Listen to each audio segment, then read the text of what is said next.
Hi అండి. Hello నమస్తే. నేను మీ జర్నలిస్ట్ గోపిని. అయితే భారీ వర్షాలు మరోసారి మనకు రాబోతా ఉన్నాయి.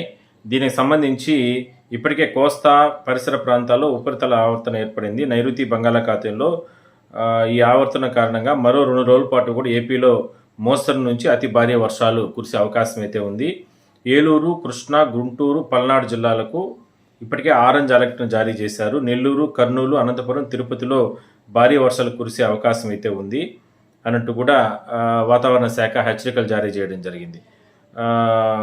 ఓకే, దీనికి సంబంధించి ఇంకా కూడా అంటే దీనిపైన ఉపరితల ఆవర్తనం ప్రభావం కొనసాగుతుంది. దీని ప్రభావంతో దక్షిణ కోస్తాలో ఇలాంటి ప్రభావం ఉంటుంది. సో మరో 48 గంటల పాటు కూడా మత్స్యకారులు వేటకు వెళ్ళడానికి వీల్లేదంటూ కూడా తుఫాన్ హెచ్చరికల కేంద్రం చెప్పిందంట. సో మొత్తం మీద రాష్ట్రంలో మరోసారి రెండు రోజుల పాటు కూడా భారీ వర్షాలు కురవబోతూ ఉన్నాయి.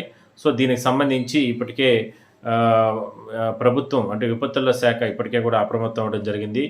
ఏదైతే అంటే ఎక్కువగా ఈ వర్షాలు పడే సందర్భంలో ఎక్కువగా చెట్లు విరిగిపోవడం, ఈ విద్యుత్ స్తంభాలు నేలకొరగడం, దాని తర్వాత అంటే జరిగే నష్టానికి సంబంధించి జాగ్రత్తలు తీసుకోవడానికి ఇప్పటికే కూడా అధికార యంత్రాంగం అంతా కూడా ఏర్పాట్లు చేసుకోవడం జరిగింది. సరే, వర్షాల కారణంగా ఎక్కువగా నష్టపోయేది రైతులు. మరి ఆ నష్టాలు జరిగే సందర్భంలో వాళ్ళకి ఆదుకునే విధంగా కూడా ప్రభుత్వ పరంగా కూడా అన్ని రకాల చర్యలు తీసుకోబోతా ఉన్నారు.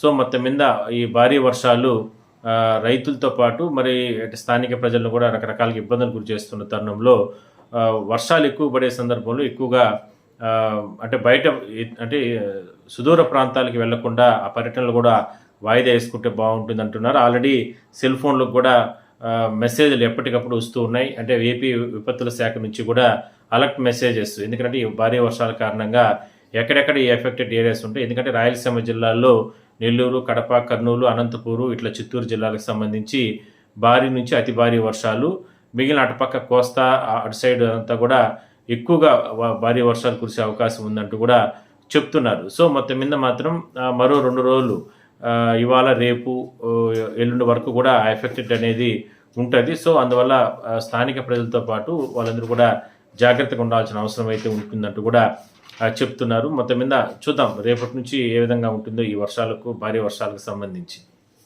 అంటే కురిసేటటువంటి ప్రాంతాలు ఇప్పటికే కూడా ఆయా జిల్లాలకు సంబంధించిన కలెక్టర్లని, అధికారులని అందరినీ కూడా అప్రమత్తం చేయడం జరిగింది. టోల్ ఫ్రీ నెంబర్లు ఇటువంటివన్నీ కూడా ఏర్పాటు చేశారు.